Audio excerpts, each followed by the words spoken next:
Olá, meu amigo e minha amiga, seja mais uma vez bem-vindos aqui ao nosso canal. Pessoal, já ouviram falar de direito, hein? Direito adquirido, né? E incapacidades, elas preservam o direito adquirido pelos segurados.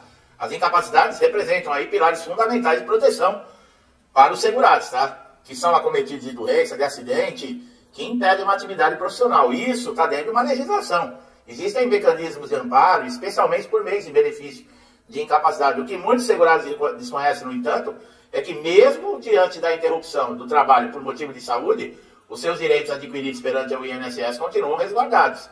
Isso está no artigo aí que trata de manutenção desses benefícios, especialmente à luz das atualizações legais e interpretações mais recentes da jurisprudência. O que quer dizer tudo isso? A legislação prevê dois tipos principais de benefício de incapacidade, que é o auxílio-doença e a aposentadoria por invalidez. Ambos exigem cumprimento de certos requisitos, como qualidade de segurado, carência mínima, salvo em casos específicos aí previstos por lei. Uma vez concedido, ele não interrompe o vínculo jurídico entre o segurado e o regime geral de previdência, quer dizer, tampouco implica a perda de direitos previdenciários anteriores adquiridos. Entre esses direitos estão, por exemplo, a contagem de tempo de contribuição. Olha lá, o tempo que você fica de afastamento, por exemplo, aposentado por invalidez, conta como tempo de contribuição. A manutenção da qualidade de segurado, quer dizer, a preservação do direito à aposentadoria e o direito de revisão de benefício. Um ponto essencial é que o tempo em que o segurado permanece recebendo benefício de incapacidade, ele pode e deve ser computado como contribuição para fins de aposentadoria, desde que seja intercalado, tá, com um período de atividade contributiva. Quer dizer o quê? Você vinha contribuindo, se afastou pelo INSS, você fica lá anos afastado.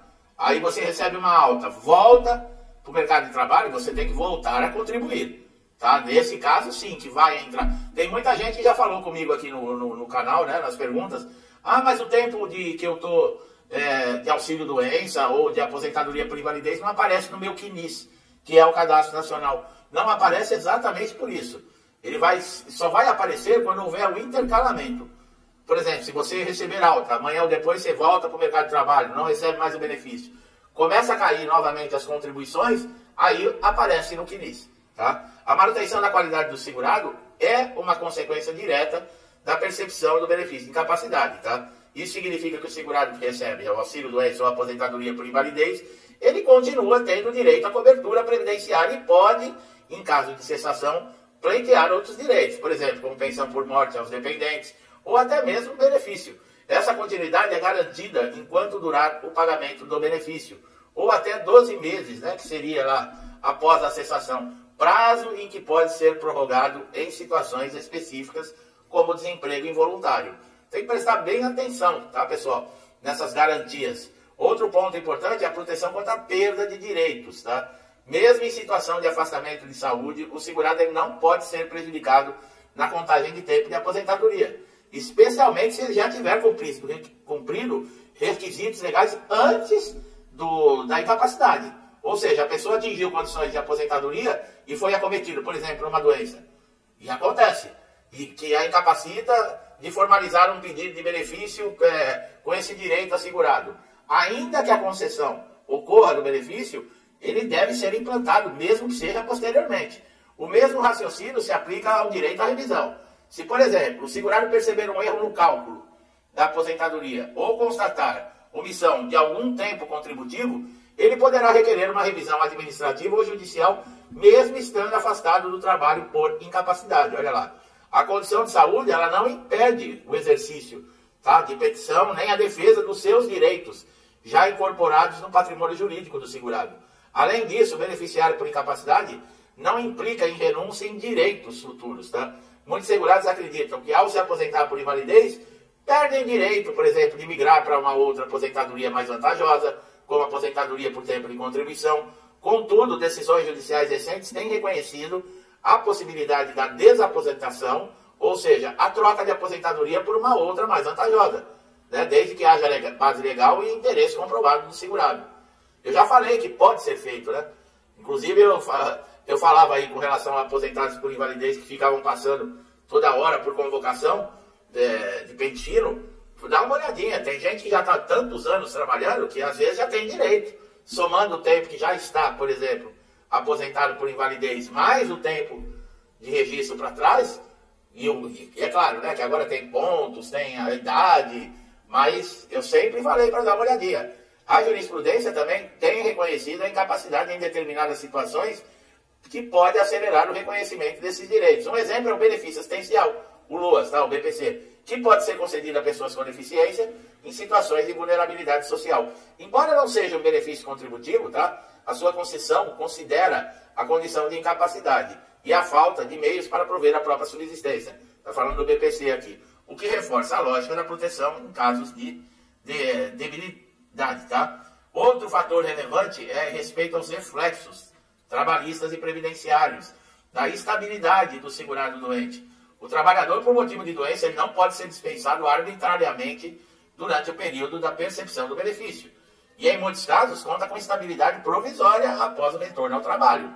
Isso fortalece a ideia de que a incapacidade ela não suspende os direitos. Olha lá, pessoal. Ficar de olho nisso, tá? A reforma da Previdência, né, na Emenda Constitucional 103 de 2019, muitas regras de transição e novas exigências foram introduzidas. No entanto, direitos adquiridos antes da reforma foram expressamente preservados, tá? Assim, o segurado que preencheu os requisitos para aposentadoria antes da vigência da lei, ele manteve o direito, mesmo que esteja recebendo o benefício por incapacidade quando fizer o requerimento de aposentadoria. Olha lá. Importante lembrar que os segurados devem estar atentos a datas das documentações comprobatórias dos seus direitos.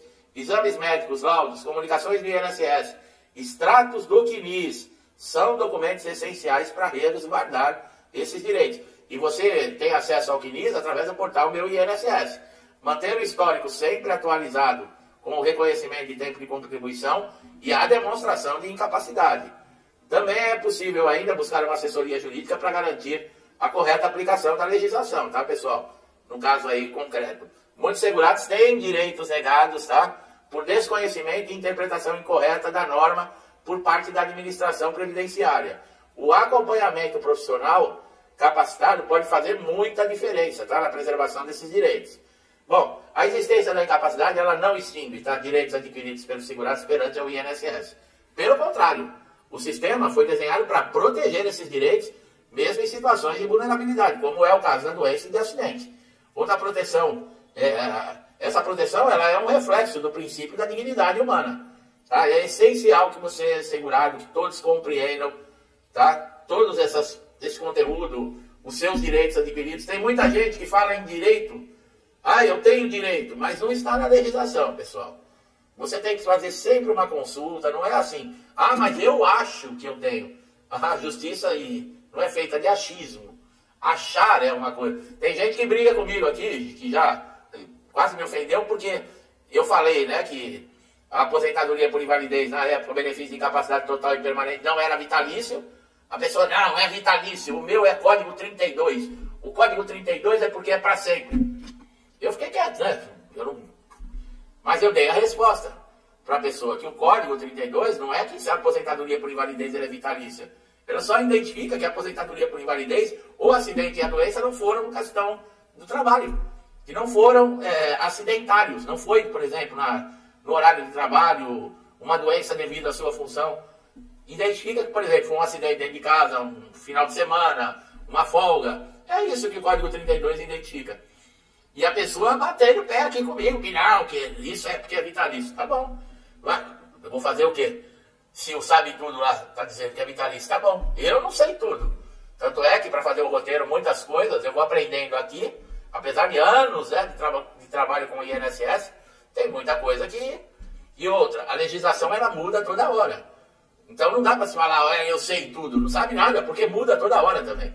Tá bom, pessoal? Fica de olho aqui no canal que eu sempre trago atualizações e tudo que vocês precisam saber. Você que não conhecia o canal, está chegando a primeira vez, se inscreva, ative o sininho para todas as notificações, que é você que ganha com isso, tá?